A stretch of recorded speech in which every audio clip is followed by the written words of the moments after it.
gente! Tudo em cima? Eu tenho certeza que tu já ouviu nas aulas de Química e Biologia que a gente respira oxigênio, né? Quer aprender um super experimento que pode ser feito em casa sobre determinação do gás oxigênio presente no ar? Então vem comigo no Experimentando Baísa de hoje! A palavra gás foi utilizada pela primeira vez através do cientista Van Helmont.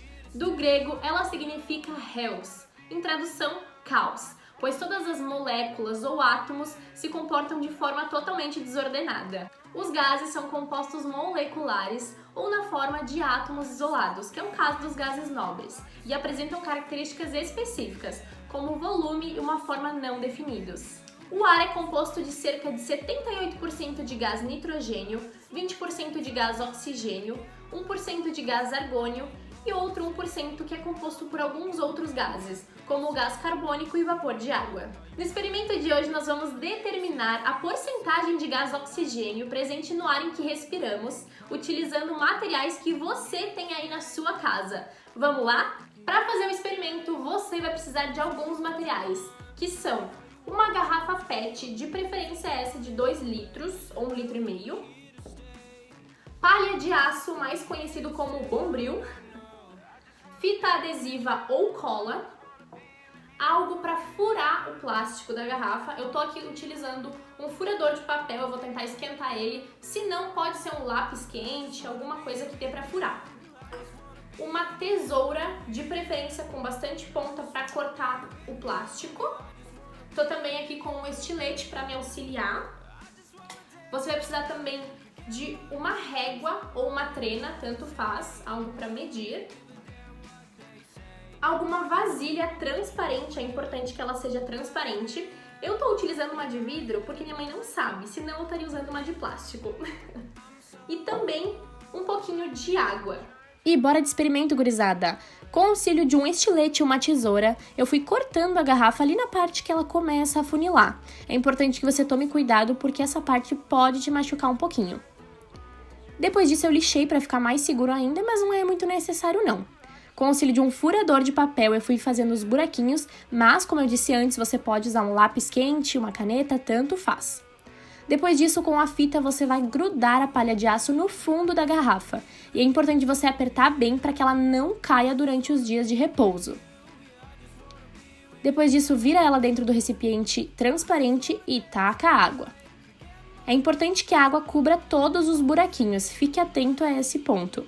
Depois é só você medir a distância do nível da água até o fundo da garrafa. Deixe em repouso por alguns dias e voilá! Olha só, gente! Mudou pouca coisa, mas finge que mudou bastante. E aí fica assim, gente. Você vai reparar que dentro da garrafa o nível da água subiu. E aí você vai medir aonde ele chegou até o topo da garrafa. Após uma semana em repouso, a gente pode observar que o nível da água de dentro da garrafa subiu. Vamos entender o porquê disso ter acontecido?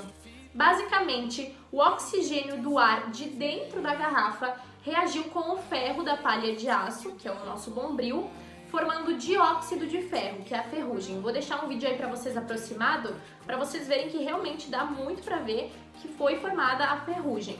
E o que acontece? Esse oxigênio, estando em uma reação, ele é consumido. Então o nível da água sobe, levando em consideração que o que a gente tem aqui é basicamente gás nitrogênio.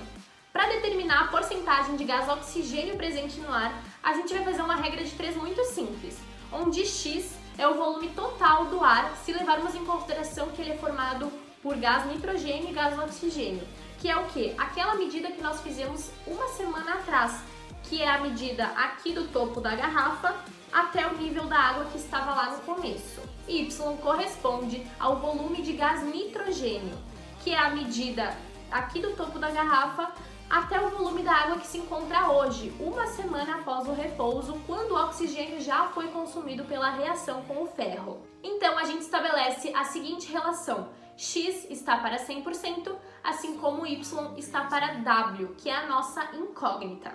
No nosso caso, X está equivalendo a 21,5 centímetros e o Y a 20,5 centímetros. Então a gente pode observar que houve uma diferença de 1 centímetro.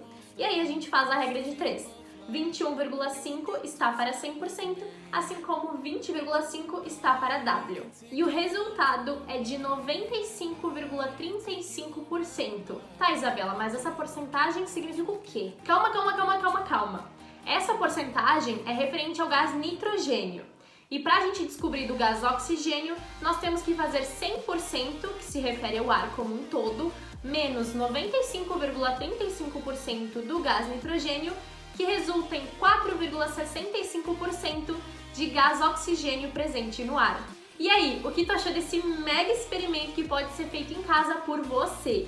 Se tu gostou, não se esquece do teu like, comenta a tua opinião aqui embaixo e compartilha para mais gente fazer ciência em casa. Um beijo e até mais! Esse é um recado para a Prof. Alexandra. Prof, eu tô morrendo de calor com esse jaleco.